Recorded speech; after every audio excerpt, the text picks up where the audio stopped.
कमलेभ्यो नमः सर्वोपचारार्थे गंधक्षत पुष्प सुखदेव जी के लिए सुखमुनि चरण कमलेभ्यो नमः सर्वोपचारार्थे गंधक्षत पुष्पाणि संपूजयेत श्री वृंदादेव्ये नमः सर्वोपचारार्थे गंधक्षत पुष्पाणि संपूजयेत श्री पितृनारायणाय नमः सर्वोपचारार्थे गंधक्षत पुष्पाणि संपूजयेत। एक माला भागवत जी को अर्पण करेंगे। कोई दिक्कत नहीं। हरि ओम माल्यादीनि सुगंधीनि मालत्यादीनि वै प्रभो मया हृतानि पुष्पाणि पुष्पोऽहं प्रतिगृह्यताम् पुष्पमाल्यां परिधापयामि पुष्पमाल्यान्ते दुर्वांकुरान् समर्पयामि बिल्वपत्रं समर्पयामि विरोलालं समर्पयामि सुगन्धिद्रव्यं समर्पयामि धूपदीपं दर्शयामि अमृत नैवेद्यं नैवेद्य का स्पर्श कर लीजिए। ओम तदेयं वस्तु गोविंद तुभ्यमेव समर्पयेत् ग्रहणोक्ता प्रसीद परमेश्वर।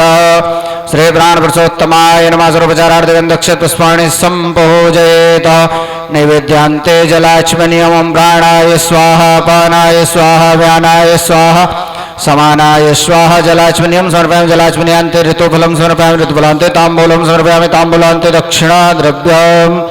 ओम हिरण्यगर्भाः समवर्तताग्रे बोधसजाता पतिरेक आसीद सदाधारं प्रीतिं ध्यामते मां कस्मै देवाविकाभिदें मा दक्षिणाद्रव्यं समर्पयामि श्री प्राणपुरुषोत्तमाय नमः। हाथ में अक्षत पुष्प दे दो, प्रार्थना करेंगे।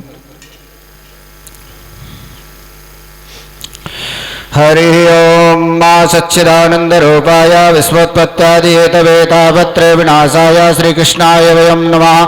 श्री प्राणपुरुषोत्तमाय नमः प्रार्थनापूर्वकं नमस्करोमि। श्री सुखमुनि चरण कमलेभ्यो नमः प्रार्थना। निगम कल्पतरोर्गलितं फलं सुखमुखादमृतद्रवसंयुतं पिबत भागवतं रसमालयं मुहुरहोरासिका भुविभावुकाः। श्री सुखमुनि चरण कमलेभ्यो नमः प्रार्थनापूर्वकं नमस्करोमि। वृंदा देवी से प्रार्थना करेंगे।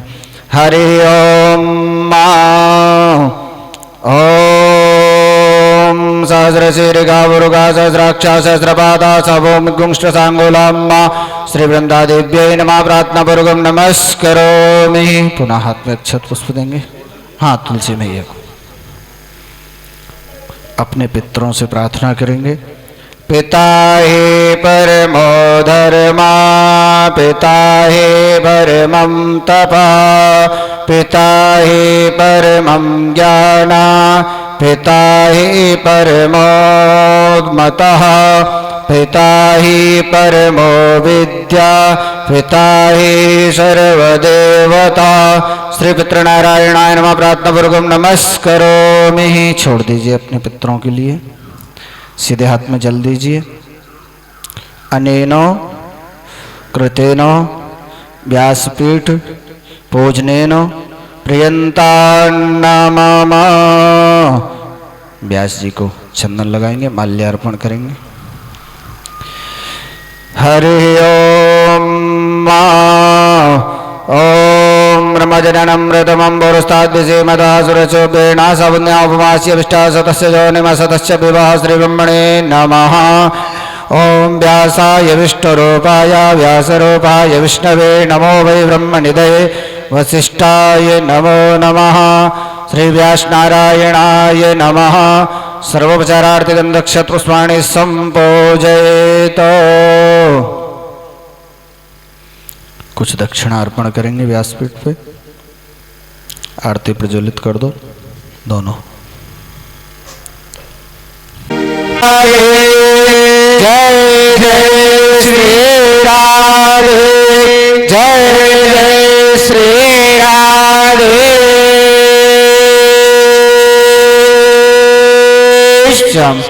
सभी भक्तों, आप लोग श्रवण कर रहे थे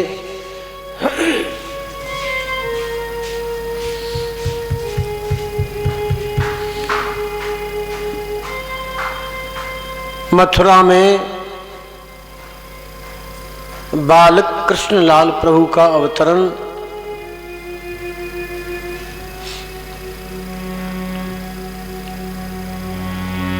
गोकुल में पहुंचना और गोकुल में महान उत्सव की तैयारियां। श्री सुखदेव जी कह रहे हैं, परीक्षित ये जो उत्सव है नंदोत्सव जिसे कहते हैं गोकुल में, ये 1 दिन 2 दिन 4 दिन नहीं चला, पूरे 1 महीने तक ये उत्सव चला।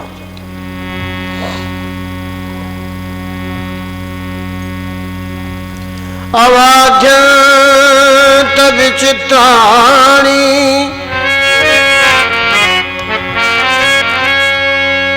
वादित्राणि महोत्सवे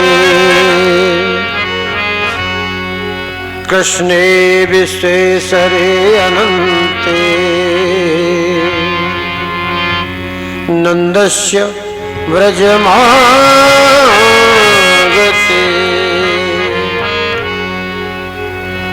भगवान श्री कृष्ण इस जगत के एकमात्र स्वामी हैं।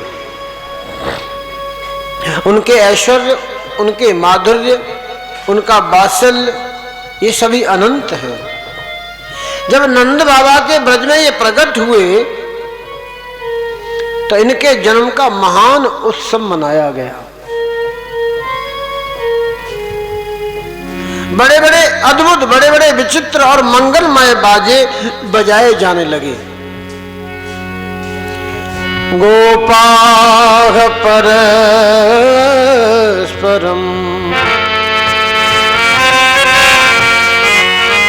हिष्टादधिक्षीरघृताम्बुवेग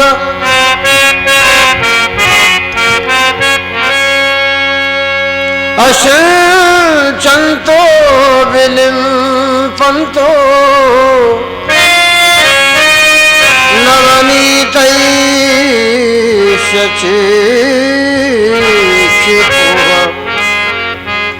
गोपगण मतवाले होकर के आपस में एक दूसरे पर दही, दूध, घी, मक्खन उड़ेलने लगे हैं। वो एक दूसरे के मुख पर मक्खन लगाने लगे हैं। ऐसे आनंदित हैं सारे के सारे गोपगण। नंदो महामनास्तेव्यो वासो अलंकार बोधनम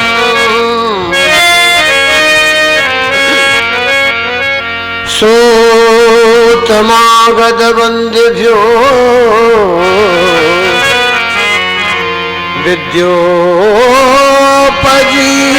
विद्योपजीविनः। नंद बाबा का जो स्वभाव है वो परम उदार स्वभाव है। बड़े मनस्वी है नंद बाबा। उन्होंने गोपों को बहुत से आभूषण, बहुत सी गौएं दान में दे दी। गायन, नृत्य आदि विद्याओं से अपना जीवन करने वाले जो जीवन निर्वाह करने वाले जो लोग थे उन्हें मुंहमांगी वस्तुएं दे डाली। सूत, मागध, बंदीजन सबको मुंहमांगी वस्तुएं दी जा रही हैं। तैस्तैः कामैरनीनात्मा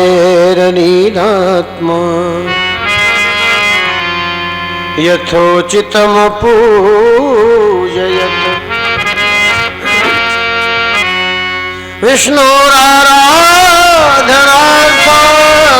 विष्णोराराधनार्थाय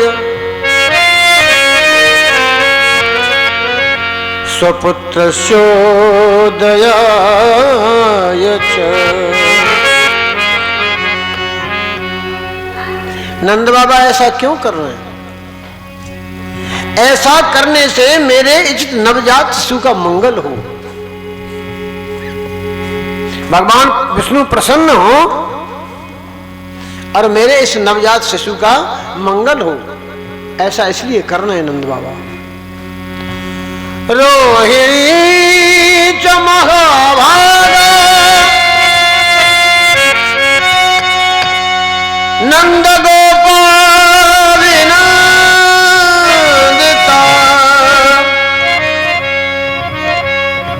व्यचरद दिव्यवासः श्रकंठा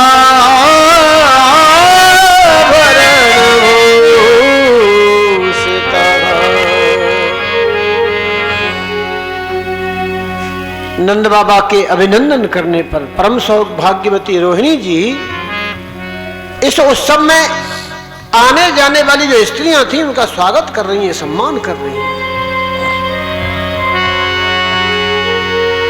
गृह स्वामिनी की भांति कि ये मेरा ही घर है, इस प्रकार से सेवा कर रही हैं, इस प्रकार से विचर रही हैं। तत्रारभ्य नंदस्य ब्रजः सर्व सर्वधीमान हरे निवासात्मगुणैः रमा क्रीडो भुवनपः।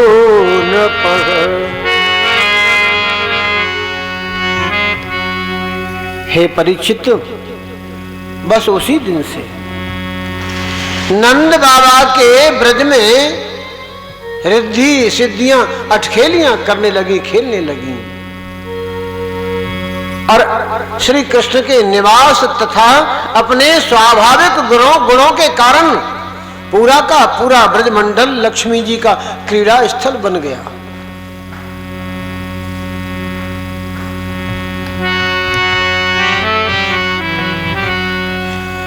चलो देख आवे नंद घर लाला। महान उत्सव मनाया जा रहा है। ध्यान दीजिए, कंस को आकाशवाणी के द्वारा ये पता चला कि मेरा काल ब्रज में पैदा हो गया है,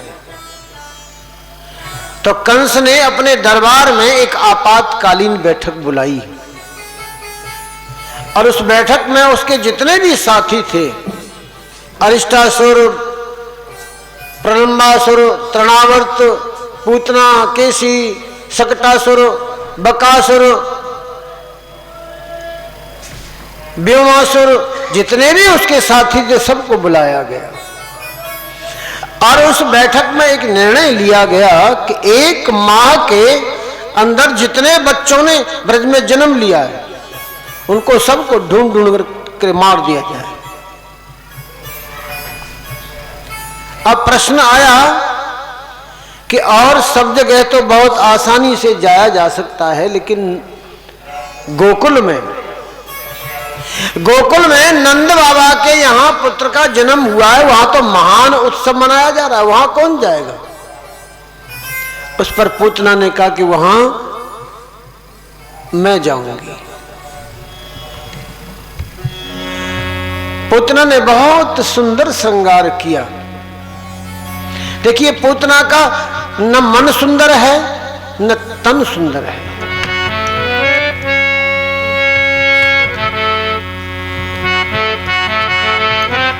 प्रभु के सामने छद्म वेश धारण करके जा रही है पूतना। बहुत लंबा घूंघट लगाया, गोकुल में पहुंची। इधर नंद बाबा ने मन में विचार किया कि ये ग्वाल वाल पता नहीं कब तक मनाएंगे इस उत्सव को। कंस का वार्षिक कर अभी पहुंचा नहीं है, मैं कंस के वार्षिक कर को दे करके आऊं। तो नंद बाबा मथुरा की ओर चले गए हैं। इधर पूतना गोकुल में पहुंची। गोकुल की गलियों में चली जा रही है पूतना।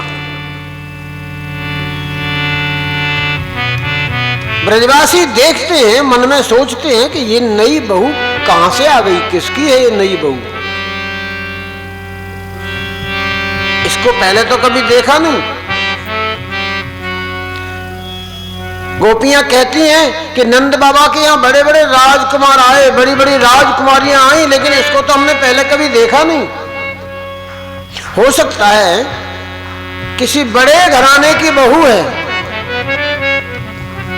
ब्रजवासी एक तरफ हट जाते हैं, मार्ग दे देते हैं, पूतना चली जा रही है।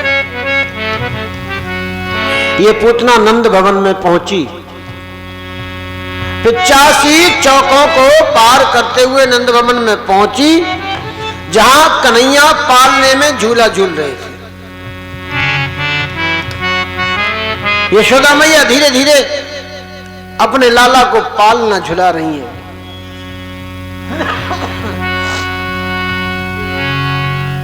पूतना कन्हैया के पास पहुंची और अपना घूंघट उठाया, और जैसे ही घूंघट उठाया पूतना ने, कन्हैया ने अपने नेत्र बंद कर लिए, अपनी आंखें बंद कर ली।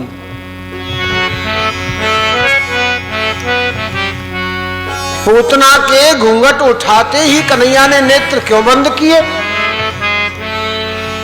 इस विषय में संतों ने अलग अलग व्याख्याएं दी हैं। कन्हैया ने मन में विचार किया कि हम आए हैं ब्रज में माखन और मिश्री खाने के लिए, और ये पूतना मौसी प्रारंभ में ही आ गई है अपने स्तनों से विष लगा करके, ये तो हमारा मुहूर्त खराब कर रही है। इसलिए कन्हैया ने नेत्र बंद किए। भूत भावन भोलेनाथ भगवान शिव का ध्यान किया कि आइए प्रभु, ये तो आप ही की खुराक है, आप आकर के मेरे होठों पर विराजमान हो जाइए। विष का पान तो आप कर लेना और दूध का पान मैं कर लूंगा।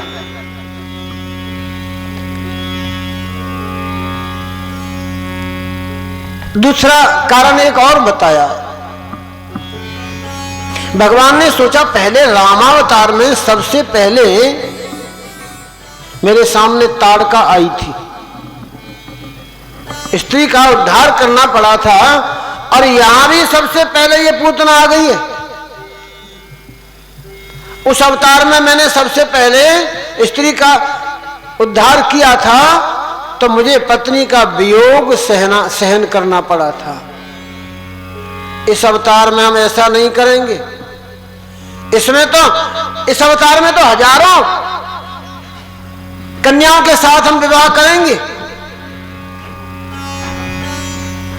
एक कारण और बताया, ये माता तो है ही पूतना, लेकिन लोक बाधनी है, लोक में बाधा डालने वाली है, रुधिरात्मा है, रुधिर पीने वाली है, राक्षसी है, बालकों की हत्या करने वाली है। और जो स्त्री बालकों की हत्या करने वाली है उसका क्या मुख देखना, ऐसी स्त्री का मुख नहीं देखना चाहिए। इसलिए भगवान ने नेत्र बंद किए। एक कारण संतों ने और बताया, ये जो नेत्र है ना, एक सूर्य एक चंद्र, दाहिना जो नेत्र है वो सूर्य और बायां जो अंग है नेत्र है वो चंद्र।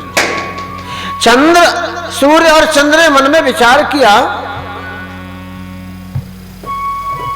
कि भगवान हम सब लोगों के वंदनीय हैं, और वेद जिन्हें नेति नेति कहकर के पुकारते हैं, भगवान गौलोक धाम में जब अपने पाद पीठ पर बैठते हैं, विराजमान होते हैं, तो भगवान के चरण रखने की जो चौकी है, पाद पीठ है, उस पीठ को स्पर्श करने की इंद्र का भी साहस नहीं होता, इंद्र की भी हिम्मत नहीं होती। और यही पूतना उन्हीं प्रभु को विष पिला करके मारना चाहती है, ऐसी स्त्री का क्या मुख देखना। इसलिए भगवान ने नेत्र बंद किए। ये पूतना क्या है? पूतना है अविद्या, और अविद्या हमारे शरीर में 14 जगह निवास करती है। 5 कर्मेंद्रियां, 5 ज्ञानेंद्रियां, मन, बुद्धि, चित्त और अहंकार, यहां तक अविद्या है।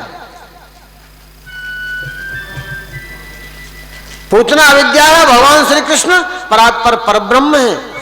परब्रह्म के सामने अविद्या रुक नहीं सकती, ठहर नहीं सकती एक क्षण के लिए भी। भगवान ने इसलिए नेत्र बंद किए कि मैं अगर नेत्र खोले रहूंगा तो ये अपने असली रूप में आ जाएगी और आगे लीला नहीं हो पाएगी, इसलिए भगवान ने नेत्र बंद किए। भगवान ने कहा, पूतना मौसी तुम हो तो बहुत कुरूप, तुम्हारा मन भी कुरूप है, तुम्हारा तन भी कुरूप है, तुम्हारी वाणी भी कुरूप है, और यहां इतना सुंदर रूप बना करके आई हो, मेरे सामने तुम्हारा कोई नाटक चलने वाला नहीं है। पूतना ने इधर उधर देखा, यशोदा मैया घर के कामों में लग गई, इधर उधर देखा, कन्हैया को पालने से उठाया, गोद में लिया और स्तन खोल करके पान कराने लगी। तो बच्चों की एक आदत होती है, माँ का दूध जब पीते हैं, माँ का दूध पीते समय बच्चे पैरों को फेंकते हैं बाहर, पैरों को फेंकते हैं और किसी हाथ के दोनों उंगलियों से किसी न किसी माँ के अंग को पकड़ लेते हैं। साड़ी हाथ आ जाए, बाल हाथ आ जाए, कुछ भी हाथ आ जाए तो छोटे छोटे हाथों से पकड़ लेते हैं। भगवान श्री कृष्ण ने पूतना के जो लंबे लंबे बाल थे ना, उन बालों को पकड़ लिया और दूध के साथ में प्राणों को खींचना आरंभ किया। दूध के साथ में पूतना के प्राण जब खींचने लगे तो पूतना से बर्दाश्त नहीं हुआ, पूतना चिल्लाने लगी है, ना ना पूत ना, ऐसा मत करो, मेरे प्राणों को मत खींचो।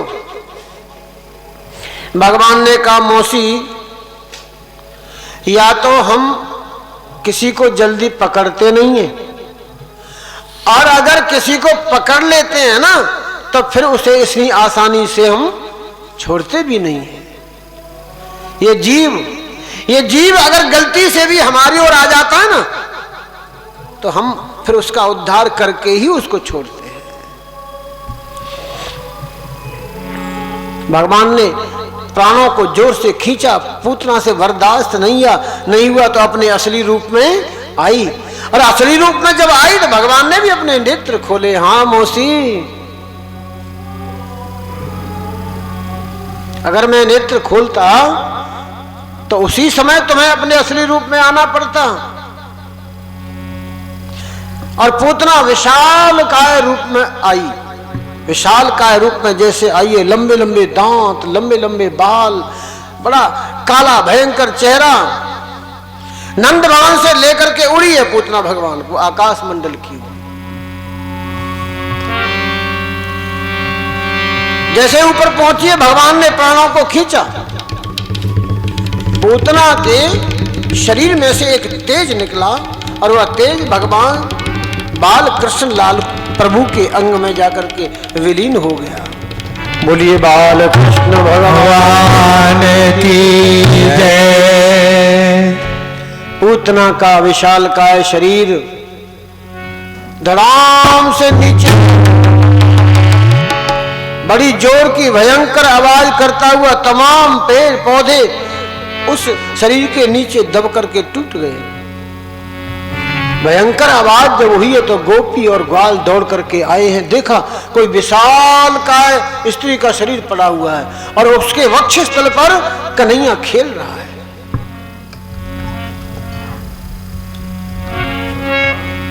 इतना विशाल काय शरीर था,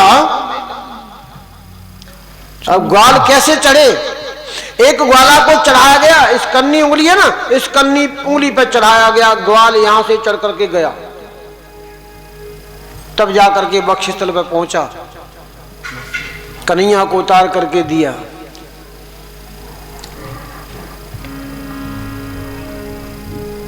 मैया यशोदा कन्हैया को गोद में लेकर के गाय की पूंछ का झाड़ा दे रही हैं। गाय के गोबर से स्नान कराया है, मला है गाय के गोबर को गौमूत्र से स्नान कराया है।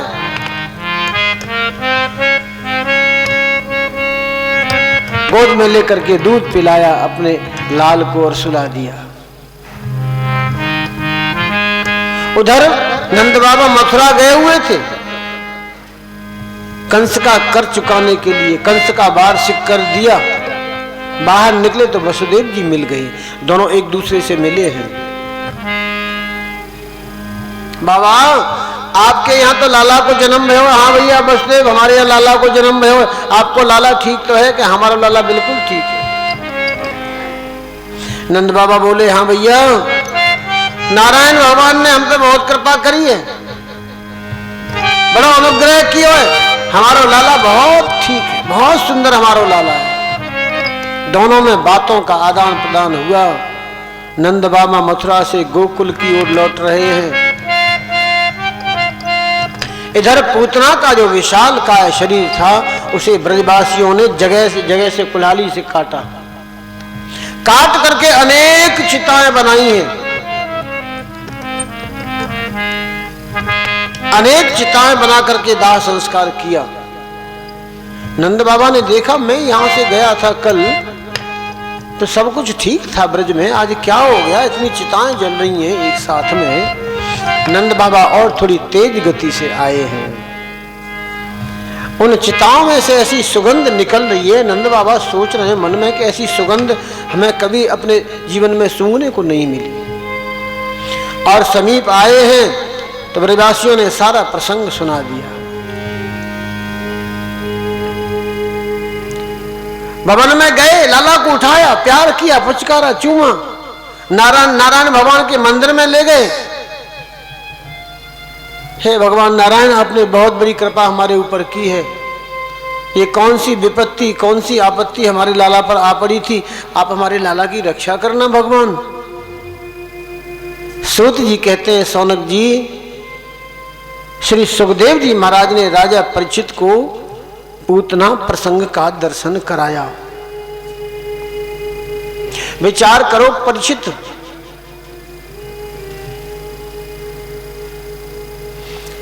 जो पूतना अपने स्तनों से विष लगा करके आई भगवान को मारने के लिए, और भगवान ने उसके बदले में उसको क्या दिया, मां की गति। जो गति मां को देनी चाहिए वो गति पूतना को भगवान ने दी। कैसा सरल स्वभाव है भगवान का। और जिस मां ने अपने स्तनों से दूध पिलाया उस मां को भगवान ने कौन सी गति दी होगी।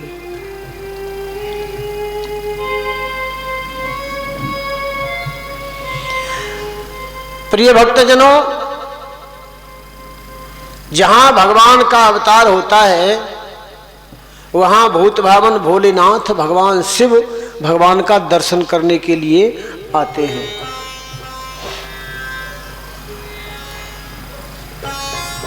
भगवान शिव चले हैं कैलाश से अनंत कोटि ब्रह्मांड नायक का दर्शन करने के लिए। गोकुल में मैया यशोदा के करके नंद भवन के मुख्य द्वार पर आकर के खड़े हो गए। डमरू बजाया।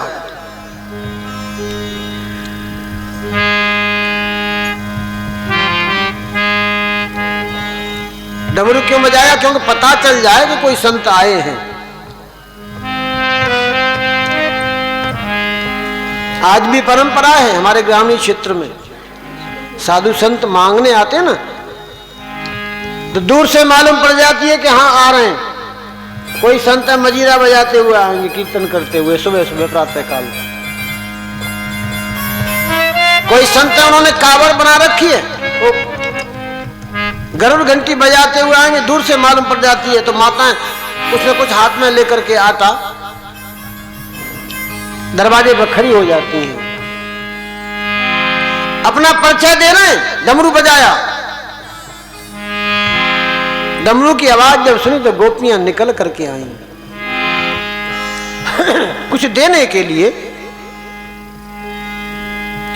यशोदा मैया निकल करके आई। यशोदा मैया ने बाबा के रूप को देखा। सिर में गंगा, मस्तक पर चंद्रमा।